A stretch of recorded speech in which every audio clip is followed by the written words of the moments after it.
Back here now on the GSMC Chip Shot Football Podcast to continue on with our next segment around the Minnesota Vikings, probably the most fascinating team in the draft because of that capital they hold in the first round, holding their own pick at 11, plus the Houston Texans pick they acquired in a trade about a month ago to acquire the number 23 overall pick in the first round. And now most people, like me, believe that now the Minnesota Vikings need a quarterback because they obviously lost Kirk Cousins in free agency.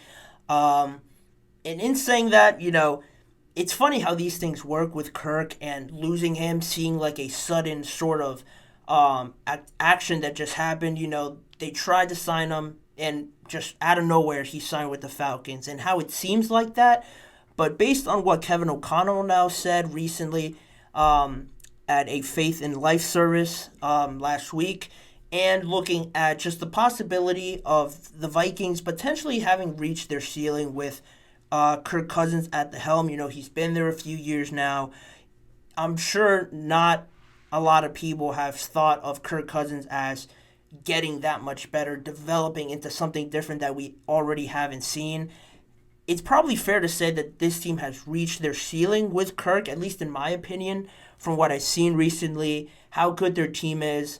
They've addressed a lot of stuff over the past few years. Justin Jefferson's in there, Jordan Addison's in there. They've put up numbers, but it just seems like they were always missing something, falling short, and they were getting to a point where I don't think it was we were gonna see any more growth out of this team, surpassing anything that we haven't seen out of them before. And maybe it all worked out surprisingly for the best with them moving on from Kirk Cousins, because now, like I mentioned, they have that draft capital. And Kevin O'Connell was speaking at that Faith in Life series last week, and he was asked about the quarterback situation, and he gave a pretty interesting response that surprised me a little bit because of his approach to looking for this next quarterback. He said specifically, for a couple of years, I've been kind of known as the quarterback killer when it comes to the draft and Egan, because the feeling that I feel from our fan base is when we get this next guy, he's going to be the guy. I feel it. I know you guys all feel it. So I have to, in a lot of ways, fight off mistakes from being made, mainly because the evaluation process I go through, I think about the things that are fixable. Then he goes on and mentions how he really believes in the quarterback principles and just the personal principles of that quarterback who's going to come in and be the leader, be the face of this franchise. He mentioned how he holds that to a high standards, and that the other things are really fixable with coaching. He really looks at the person and the sort of principles and standards they hold themselves to as people outside the organization. And there was a few interesting tidbits I took away from that. In the last part of it, he said, he mentioned he's been looking at this quarterback situation for a few years now. And that surprised me already because he's only been there a handful of years. And saying years, makes you think a little bit about Kirk Cousins and maybe Kevin O'Connell also coming to the realization now that, this team has sort of reached their ceiling with Kirk. He said for a couple of years, I've been kind of known as a quarterback killer, fending off these options at quarterback because he really wants to hone in on and nail down the next quarterback and not have to reset again, have to go through this whole process again. That was one interesting thing because he said for years, sort of coming to that realization as well that I mentioned before. And now you look at this year's draft, if you really want to find the guy, this draft seems like the draft to find the quarterback, right? Because there's so many quarterbacks that you could choose from. There's been 6 mentioned this whole offseason: Michael Penix, Bo Nix, JJ, Drake May, Jaden Daniels, Caleb Williams. They're all in this mix of some people loving Michael Penix's arm talent. The injuries are still there, though. JJ McCarthy showed out at the Combine and the Pro Day, but was he only benefiting from a great Michigan team? Caleb's going number 1, so we won't include him. Jaden Daniels won the Heisman. but does he take too many unnecessary hits? Is he too light? Those are questions. Drake May as well. Does he need to sit a year? He looks good in some throws, but other throws, he looks underdeveloped. There's always things that follow these quarterbacks. I'm sure Kevin O'Connell has spent an extended amount of time trying to find the guy. But unfortunately for him, it's not going to be as simple as just choosing from one of these guys because he is picking at the earliest at 11. And nobody thinks that any of these quarterbacks are going to fall there, at least not the top 4. I don't think they're not going to draft Bo Nix or Michael Penix in my estimation. At that point, they might as well just ride with Sam Darnold at that point because they've built up this roster a lot already. They've addressed a lot of positions on the defensive side of the ball with Jonathan Grenard coming in to replace Danielle Hunter, Blake Cashman, Alex Van Ginkel, and on offense as well. It's pretty much all settled, and it's all very good at all the skill-based positions. They added Aaron Jones as well to address the running back situation. He is just as good as what Dalvin Cook had with them in his last few prime years he had in Minnesota. So you have a great running back, Justin Jefferson if you re-sign him, Jordan Addison, TJ Hawkinson, a decent offensive line. I mentioned this before, that the Vikings ironically are the best spot for a quarterback to land. It just stinks because they're outside the top 10 and none of the top guys will most likely fall that far unless the Vikings trade up, and that's where the conversation has been going over the last few weeks. To make that sort of jump is going to cost them a lot, and that's the big conundrum right now.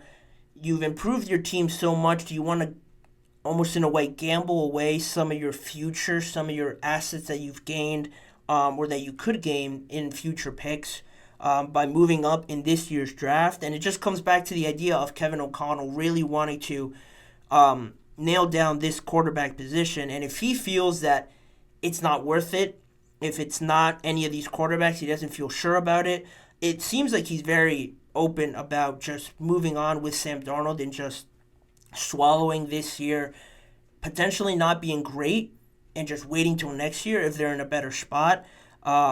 If you look back over the years to make this sort of jump, the 49ers moved up in 2021 for Trey Lance, and that cost them 3 first-round picks, and I just don't see that being worth it for the Minnesota Vikings to cost them 3 first-round picks potentially to move up. I'm a little bit weary about it unless I have the quarterbacks stacked up as Caleb, Jaden, JJ, then Drake.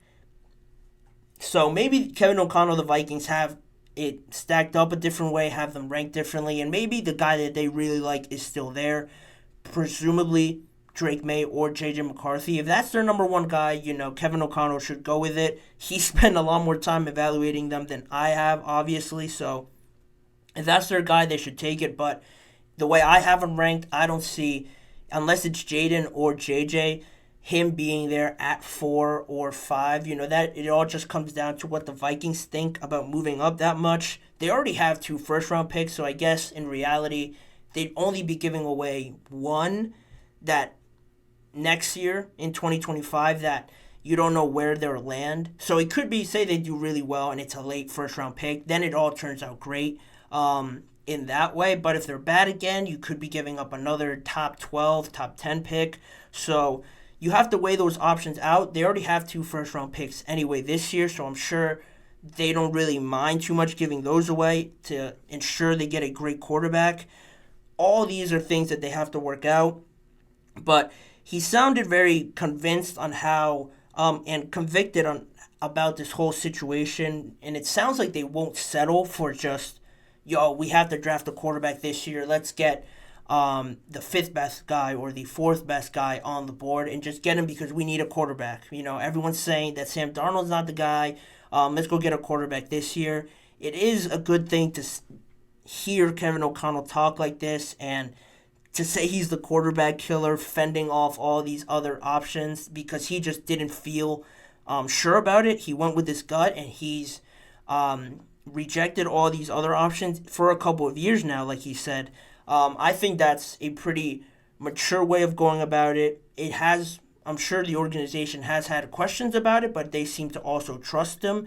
They obviously know about the quarterback situation. They would want someone to come in, I'm sure, but it shows their confidence in Kevin O'Connell to ride with him. If he doesn't feel it, then they're going to stick with him and move on without a quarterback drafted. Now, the feeling from the fan base and him, they say their next guy that they do bring in is going to be the guy. He feels sure of it, so he has to really be 100% about who that next guy is. And like I mentioned before, they're going to try, but again, they just seem content with going with Sam Darnold if they have to, or just maybe finding another option, maybe going later, hoping that maybe Michael Penix or Bo Nix falls, and maybe you get more value waiting until pick 23, trading some way and see if they fall, maybe trading back a little bit more if they're still there. Those are all options that could happen. But for now, with this quarterback situation, it might not seem so black and white that they have to draft one or they're just not going to draft one and settle for other positions. It seems a lot more in depth that they're going through, a lot more decisions that they have to go through. They've hosted almost all of them so far and had extended visits with them. Most recently, it has been Jaden Daniels, so that's raised a few eyebrows because he is expected to go number 2. So is there any realm where that could end up being a scenario? We're just going to have to wait and see. I find that's probably going to be a very high asking price with the Commanders. They've said they're not looking to trade, but at the end of the day, a lot could happen on draft day. It's one of the most exciting days in NFL, in just the NFL season overall. I'm looking forward to seeing it. It sounds like the Vikings are very zoned in on their plan and sticking with it. If it pans out for them, that's great. It'll just make the NFC a lot more entertaining, a lot more fun, because I really believe, to just close out this segment, this team is really close to being in win now mode with everything that they have. The star power, the defense is improved. Their head coach seems very offensive minded and trying to put up points, which is what the NFL has become now. They're in a great situation that it will cost a lot to get that final piece, but if they get it, watch out for the Vikings in that division that's slowly becoming one of the more exciting ones to watch and tune into, with all this young talent and all this inexperienced young players in the league in that division. It should be something to watch in 2024. In saying that, we will close out that segment and continue on with the show.